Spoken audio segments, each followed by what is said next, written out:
ግራ የሚያጋባው ነው ታውቂያለሽ። ህይወቱ ላይ ተመልሰሽ መምጣትሽ ልቅ ብለሽ ብትወጪ እኔና እሱ ሰላም ሆነን እንኖራለን። ገባሽ? ሰላም ጤና ይስጥልኝ ውድ ዩቲዩብ ቻናሌ ቤተሰቦች፣ ሰላማችሁ በያላችሁበት የዓለም ዳርቻ ይብዛልኝ። ከኔ ጋር ሁሉ ሰላም ሁሉ መልካም ነው፣ እግዚአብሔር ይመስገን። ቤተሰብዬ ትላንትና እንግዲህ እንዳያችሁት ማለት ነው ሩታ ሄርሜላና አብርሃም በመሆን እንግዲህ የሚገርም ጥዝጥዝ ላይ ነበሩ። የሩታም እልክ ይዟት ከዝዋይ አልወጣችም ነበረ። አፏ ብልጭ ብላ አግኝታችኋለች። በነገራችን ላይ እኔ የሄርሜላ ነገር በጣም እያስገረመኝ ነው። አሁን ላይ ሚስት እየተጫወተች ነው አይደል ቤተሰብዬ? በቃ ሙሉ ኃላፊነት እንዳለባት ጭራሽ ሩታን ከህይወታችን ውጪ እያለቻት ነው። አይገርምም? ዘመን ሲገላበጥ ማለት ነው። በጣም ነው የሚገርመውና ድፍረቷ ቀላል አይደለም። ባይዘው የዚህ ሁሉ ችግር መንስኤ ሰውየው ነው። ሰውየው እንዳልኳችሁ ከድሮ ላችኋለሁ ደካማ ባል ደካማ የሆነ ሰው ስለሆነ በራሱ ጥንካሬ ያለው ባል ስላልሆነ አብርሃም ሚስቱንም አላስከበረ፣ ራሱንም አላስከበረ፣ ትዳሩንም አላስከበረ። ይሄው የመንገድ ላይ ሴት መጫወቻ ሆነ ማለት ነው። ማለቴ ሶስተኛዋ ሴት እንግዲህ ስራዋ ስራዋ ሁሉ ማንኛውም ጤናማ የሆነ ሰው የሚያደርገው ነገር አይደለም። ይሄ በጣም መጥፎ ድርጊቶች የለመደ ሰው አይነት ባህሪ ነው ያላት። ቤተሰብ ይቅርታ አድርጉልኝና ማለት ነው። እና ነገረ ስራዋ ሁሉ እጅግ በጣም ነው የሚደብረው፣ በጣም ነው የሚያስጠላው። ከዛ ባለፈ ግን የሷ ስራ ተወርቶ አያልቅም። ሲጀመር ሁሌም ምናያት በቆሻሻ መንገድ ስለሆነ እኔ ስለሷ ብዙም አልልም። ሄርሜላ ስራዋ በጣም የሚያስጠላ ስራ ነው የምትሰራው ማለት ነው። ማለት በቃ ወንድ ያጣች ከአብርሃም ውጪ ምንም አይነት ወንድ እዚህ ምድር ላይ የሌለ ተፈላጊ የሌላት አይነት ሴት ሆና ራሷን የሳለች ሴት ስለሆነች ነው ለዚህ ነው ሙጭጭ ያለችው ልጁ ላይ ማለት ነው። ሲቀጥል ደግሞ እኔ አንድ ነገር ልጠይቃችሁ። ህይወት ጀምረናል አለቻት አይደለ ለሩታ ደግሞ በዚህ አጭር ጊዜ ውስጥ ምንም ሊፈጠር አይችልም ማለች። እሺ አብርሃምና ትዬ ሄርሜላ ዝዋይ ሲሄዱ ማለት ነው ሊዝናኑ ነው የሄዱት አይደለ? ምንድነው ምን ፈልገው ሄዱ? በቃ ከዚህ በኋላ እንደው በመሐከላቸው ምንም ነገር አይኖርም ብላ እንዴት ነው ሩታ እንደዛ ልታስብ የቻለችው? የሩታዬ የዋህነትሽን ቀንሹ ማለት ነው። በነገራችን ላይ የተነካካ ነገር እጅ ይላል ማለት ይደብራል። ቤተሰብ አይደለም ከከተማ ወጥተው ብቻቸውን አስቡ እንግዲህ ዝዋይ ድረስ ሄደው እንደዛ አይነት ነገር በመሐከላቸው ዋና ውስጥ ላራቁት አብራ ቪዲዮ ለቀውልናል አይደለ? ቤተሰብ ነውራቸውን እኮ የሸፈኑን አይደለም ሲጀመር። ስለዚህ ሩታዬ ራስሽን አታታይ። በነገራችን ላይ ማለት ነው አብርሃም ደጅ ላይ ሌላ ነገር ከለመደ ወደ ሌላ ሴት ሌላ ነገር ውስጥ ከገባ ከዚህ በኋላ ትዳር ውስጥ ራሱ ቀጥ አድርጌ አቆሜ ትዳራችንን በሰላም እቀጥላለሁ ብለሽ አስበሽ ከሆነ እኔ እግዚአብሔር እርዳሽ እንጂ እንደዚህ አይነቱ ህይወት ለኔ አይዋጥልኝም። እውነቴን ስነግራችሁ ማለት ነው። እርግፍ አድርጎ እንደዚህ አይነቱን ሰው መተው ነው እንጂ ምን ይሰራላታል የተነካካ ሰው? እውነቴን እኮ ነው። ምን ይጠቅማታልስ?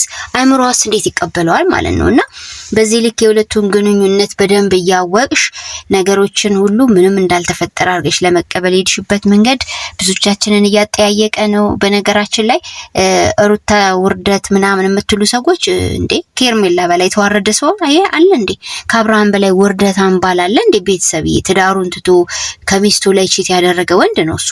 እትዬ ሄርሜላ የሰው ባል ያማገጠች ነች። ገና ከመንሳዩ ነው ምላችሁ። አሁን እኮ ያሉበትን አይደለም። ገባችሁ አይደለ? ስለዚህ ሁለቱ ናቸው እንጂ ውርደትም ቅሌትም የተከናነቡት። ሩታ ምን አጠፋች? እንደዚህም ብትሆን ባሏ ነው። ምንም አይገርምም፣ ምንም አይደንቅም። አብርሃምን ሰምታችሁታል። በማከላችን ገና ያላለቀ ነገር አለ ሲል ነበር ባለፈው ከዳኒ ጋር ሆና የነበረ ሰዓት ሲናገር የነበረውን ሰምታችኋል።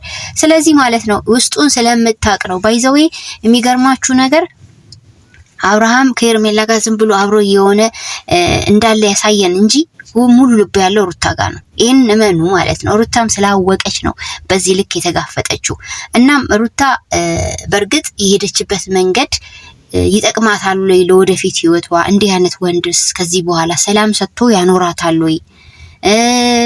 መባለጉስ ከዚህ በኋላ እንደማይቀጥል ምን ዋስትና አላት የሚለውን ስታስቡት እኔ በበኩሌ የለውበትም ነው የምለው። ምክንያቱም በቃ አንድ የተበላሸ ነገር መልሶ ለማስተካከል ከባድ ነው። ሱስ ያለበት ወንድ ደግሞ አይቀመጥም አርፎ። ስለዚህ ጤናዋም አንድ ነገር አሳሳቢ ሊሆን ይገባል ለራሷ።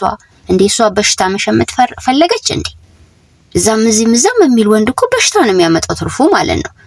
ከምንም ነገር በላይ ወንድ ልጅ ቤተሰብ ታማኝ ይሁን። በቃ ከምንም ነገር በላይ ታማኝ፣ ጨዋ፣ ከምንም ነገር በላይ እዚህ ጋር ሚስት አስቀምጦ እዛ ጋር ሌላ ሴቶችን የሚደረድር አይነት ወንድ ከሆነ ማምለጥ ነው፣ መሮጥ ነው፣ ማምለጥ ነው ከዚህ አይነት ወንድ ማለት ነው። ስለዚህ ይህን ያክል ምንድነው እሷ ነፍሷን እሷ አይደለ በእጇ ጨብጣው ያለው ከማንስ ጋር ቢሆን እንደዚህ አይነት ደስ የማይል ነገር እያደረገባት ህሊናዋ በራሱ ምንም አይነት ልኩስ መጋባት የለበትም። መጀመሪያ እንዲህ አይነቱ ሰው በህይወቷ ውስጥ ይጠቅማታል ወይ አይጠቅማትም የሚለውን ነው እሷ ማየት ያለባትና መጨረሻቸው ምን ሊሆን እንደሚችል ባላቅም ግን እኔ አሁን ሄርሜላና አብርሃም ያሉበት ሁኔታ ሌላ ጉድ ውስጥ እንዳሉ ስለተረዳሁኝ እንደ ቪዲዮአቸው ስረዳ ማለት ነው። ሩታ በዚህ ልክ ገፍታ መሄዷ እኔ ምንም መፍትሄ እንደው ለህሊኗ ካልሆነ በስተቀር እንደው የሚያሳስባትን ነገር ልተግብረው ብላ ካልሆነ በስተቀር እኔ ጥቅሙ አይታየኝም ከጉዳቱ በስተቀር ነው የምላችሁ ቤተሰብና ሄርሜላ በጣም ልክ አልፋለች። በጣም እኔ እንጃ ግን አብርሃም የምሩን ነው ችን ሴት ጓደኝነት ስራሱ ያሰባት ማለት ነው እንዴት እንደተንጣጣች እኮ ማለት ነው። ስትንፍሽ ልኳል እንዲሉ አልፈቀደችም እኮ ትላንትና በቪዲዮ ላይ ማለት ነው።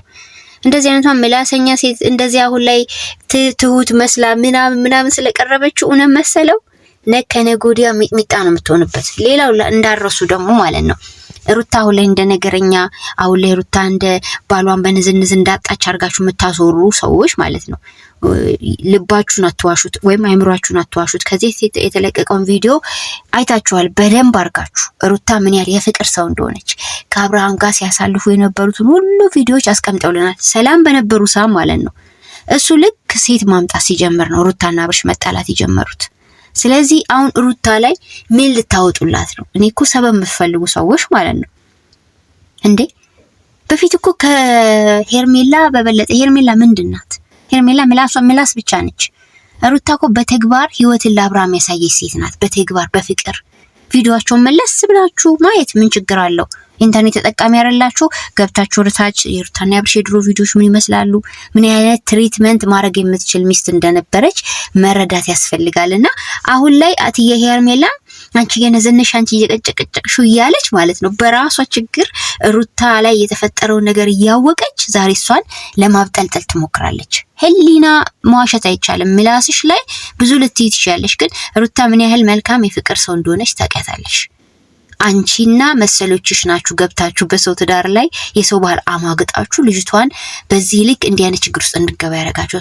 ለሁሉም ነገር ተጠያቂ ማነው? አብርሃምና ሄርሜላ እንዲሁም ሌሎች ሴቶች ናቸው ከዚህ በፊት የገቡላ ማለት ነው። እና ማለት ነው እኔ ግርም ይለኛል ብቻ ፊት ለፊት ሁሉ ነገር እያለ አንዳንዶቻችሁ የማየውን ነገር ስትሉ ስላየው ነው። ለማንኛውም ግን ማለት ነው ሁሉም ነገር በሂደት የምናየው ይሆናል። ከዚህ በፊትም እንደነገርኳችሁ ሁሉም ተሰብስበው ዝዋይ ነው ያሉት፣ ያው የተዝናኑ ነው። ድራማው ላይ ግን ሄርሜላና ሩታ እየተጨቃጨቁ ነው ያሉት። እኔ ግን እውነት እንዲህ አይነቱ ወንድ ባፍንጫ ይወጣ እግዚአብሔርን ቤተሰብ በስመ አብ ወልድ መንፈስ ቅዱስ በዘሬም አይድረስ እንኳን በኔ ማለት ነው። ምን አባቱ ስለሆነ ነው እንዲህ አይነቱን ሴት የሚያሯሩጥ ወንድ ምን ሊጠቅመኝ ነው? ከዛ ሰው ጋር ህይወት ብዬ መቀጠል ምን ሊረባኝ? እሱ ነው እንደ ህይወቴን ወደ ምድር ያመጣው ፈጣሪ እኮ ነው። ኖር እችላለሁ፣ ለዛውም ጤናማ ህይወት ነው መኖር ያለብኝ ብዬ ነው ማምነው እኔ። በተረፈ ቤተሰብ እንግዲህ ቀጣይ ሲዝን ምን ይፈጠራል የሚለውን እናያለን። ሰላማችሁ ይብዛልኝ።